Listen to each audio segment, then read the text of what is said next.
Welcome back to the Learner's Lounge, the podcast where we help high schoolers connect with college alumni and current students from prestigious universities. For today's episode, we have with us our very own JPIS alumni, an undergraduate at the prestigious Princeton University, who was also accepted to the reputed Yale University. So, can you please briefly introduce yourself, including your major and your education journey? Sure. Thank you, Dia.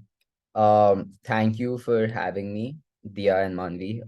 I am Sarthak and I graduated from JPIS in 2021. I'm a computer science major at Princeton, and most of my academic work is related to entrepreneurship, design, technology, which is what I'm trying to pursue professionally. And a lot of these interests, like technology and entrepreneurship, I built in high school when I was in JPIS. So, could you please describe your transition from high school to Princeton? And did you face any obstacles during the journey?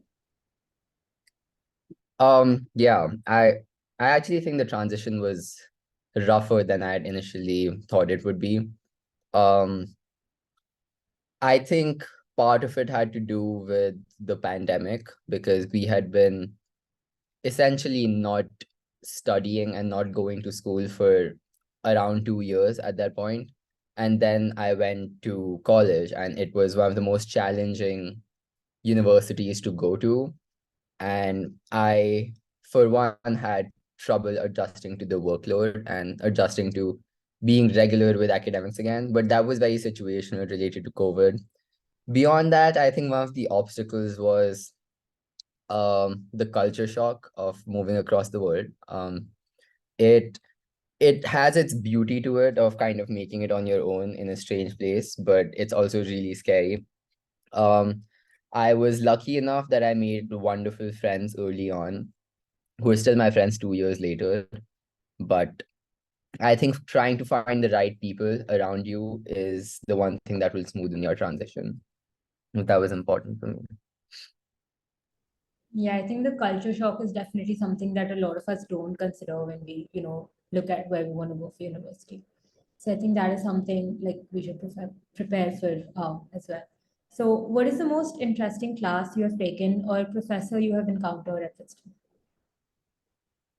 Um, I would actually say, let me think, because I have a few. Okay, I'll start with Professor. This is also one of my favorite classes. This was a class taught by someone named Shahram Hijazi. The class was called Venture Capital and the Finance of Innovation. So it was about financing startups and new companies and how the venture capital world works, how they source deals, how they vet deals, and how they prepare sheets for companies, etc. The professor is a venture capitalist himself. So he has like three jobs. One of them is a professor at Princeton. And then he has two companies. One of them is a biotech company. He's also a doctor. And then he runs a biotech investing venture capital firm. So he was just a very interesting guy who was very involved in the world that he was talking about. And every week they would invite the owner or the CEO of a venture capital firm to that class to give us and to talk to us. And we could meet with them. We could take our ideas and companies to them if we wanted to. It was great connections, great learning, and was very relevant to what I was trying to do. So that was my favorite class and my favorite professor. Yeah, so there are many aspiring Princeton undergraduates at our school, which also they also have an interest in sports. So, how would you describe the sports culture at Princeton, and which ones were the most common? I think the way we perceive sports here in high schools, I mean, I only know high school in India. So the way we used to treat sports in high school in India is a little different because the athletes there's this one entire Division 1 group of recruited athletes, and that will only happen if you're the best in the country, probably at something, even if you're playing in India. And if you're doing that, then you're probably wanting to be a professional athlete in that sport, which is relatively rare, at least from my experience in our high school. So I would answer more from my experience because I'm not a professional athlete either. So recreational sports is also pretty common at Princeton and all American universities for the most part. Beyond the varsity teams, which are all people professionally pursuing the sports, there's a lot of club sports, which is pretty good. I play a lot of table tennis because that's what I used to play in high school. And I also play basketball, but only for fun. I think as much exposure as you want to sports you can get because there are like different levels. People who are really, really good, people who are good and kind of serious about it, who play club, and then people who just play in the gym for fun.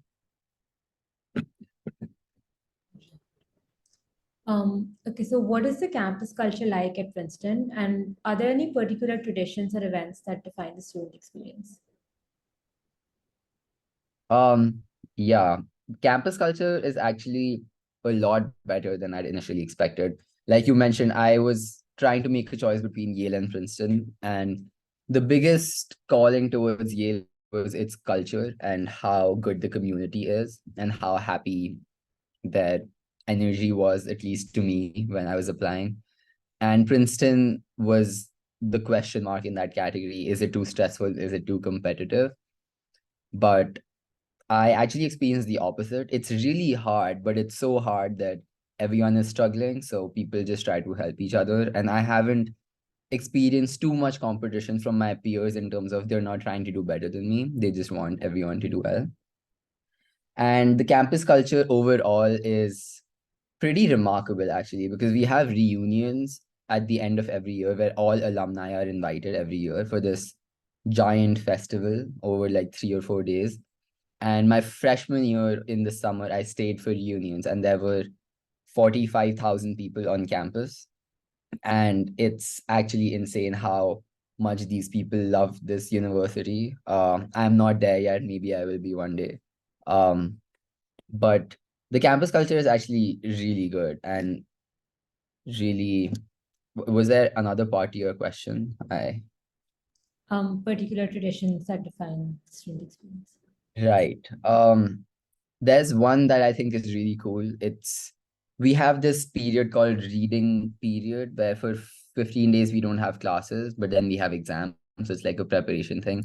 And at the end of reading period, we also have something called Dean State, which is when all the written assignments are due. And after that, the exams start. So all of your essays, papers, projects need to be turned in on Dean State. So it's like a very big thing because that's like the day finals are starting. And at midnight on Dean's Date, everyone gathers in courtyards. There are different residential colleges. So there's like howls happening in a lot of places. There's one called the Holder Howl. There's one called the Whitman Vale, where all students just meet at midnight and they yell for 1 minute to like de-stress, I think. And it's really funny. And it's just something people do for the culture that they're just yelling.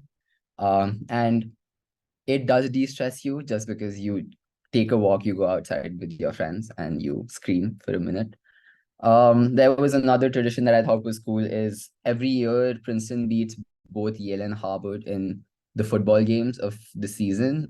We have this giant bonfire, which is it's like really tall, 20 feet tall and huge, and the entire campus collects around it.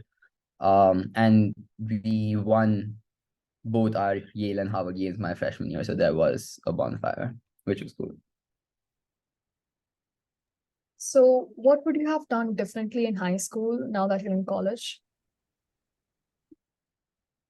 That's a good question. I think I would have given more value to writing as a skill and speaking as a skill. I think I was a very STEM oriented kid, and even though I did do a lot of like public speaking, leadership clubs, and like non-profits and things, I think there are a lot of invaluable skills that you get to apply, which is just the ability to explain your ideas, the ability to talk to people, have actually good intellectual discussion, and to express those ideas through writing. I wish I had worked a little more on that. Those weren't my strongest suits. And I also think something I would do differently in high school is do less things. I think I was one of the kids who tried to do everything because I just liked everything. I just wanted to do more at every point. I don't think it was always healthy. I think it kind of made me who I was, but I think once at this stage of my life, I feel like what truly defines you is those weird things that you obsess over that nobody else really cares about. And once you find those things, even if it's in high school, you should only obsess over those things. Because we tried to become all-rounders in high school, and so did I. I wanted to play sports. I wanted to do non-profits and internships and summer schools and academics and extracurriculars, and I also have fun. But I think that's a little overrated. The all-rounder kid is very attractive when you're younger because all the parents love you because you're very good at everything. But what truly makes you you is whether it's dancing, whether it's, I don't know. I started dancing in college. I didn't do that in high school. That's one answer. I wish I did more things that I truly enjoy rather than just trying to do everything I felt like I had to do. Okay, and for the last question, what advice would you give to any current or aspiring, like any aspiring students who want to attend Princeton? Who want to attend Princeton? Okay, I think Princeton specifically, I would say you should really think about what Princeton has to offer and how you can use it. Because I always say this when I give college advice that if you're trying to pick a university, you want to be able to tell why that university will help you and what you're planning on doing with it. So for my case, I can tell them, oh, I want to go to Princeton because I want to study computer science. But that's not a good enough answer. Think about why do you want to study computer science at Princeton and what will Princeton give you in terms of your computer science education that you can use and what will you do with it. And I think the kinds of opportunities that are unique to a university that they provide is what you should talk to them about and what you should care about in the first place. I think this is something the Columbia Director of Admissions said, that if you want to come to Columbia and you're telling us in an essay that you love our food, then go to a culinary school because we don't care about our food. So we don't want you to care about it. So care about things that they care about. Princeton has its strengths, Yale has its strengths, every school, NYU has its strengths. So if a school appeals to you, you should try to stay true to yourself, I think, at least for the Princeton specific context. And I think overall, as a piece of advice, I think all high schoolers should think about something I didn't really do, and nobody really does because it's very easy to say and very hard to do. But the kind of chase towards college makes us do a lot of things that we don't actually resonate with, whether it's betraying your friends or competing to the point where you sacrifice your physical and mental health to try to make it. And I mean, I did those things too. I have done crazy things, like just killed myself over just stupid things that don't really matter. And I think taking care of who you are as a person, your physical and mental health, and just what values you want to hold is more important than getting into college. Whether it's treating your education, treating your friends, your family, yourself. And I think that every high schooler should think about those things first and then think about what university they want to go to, because you don't sacrifice things that are more important. I think that's a little philosophical, but I just think it's important because there's a lot of toxic culture often. I think our school does a good job of creating collaboration, like doing essays together, helping each other out. But care about your friends more than you care about going to college. Yeah, I know that's that's about it. definitely great advice. Thank you. And thank you so much for joining us today and sharing your invaluable knowledge in the college application journey. I'm certain that everyone watching will find it greatly beneficial as well. Thank you for having me. Thanks.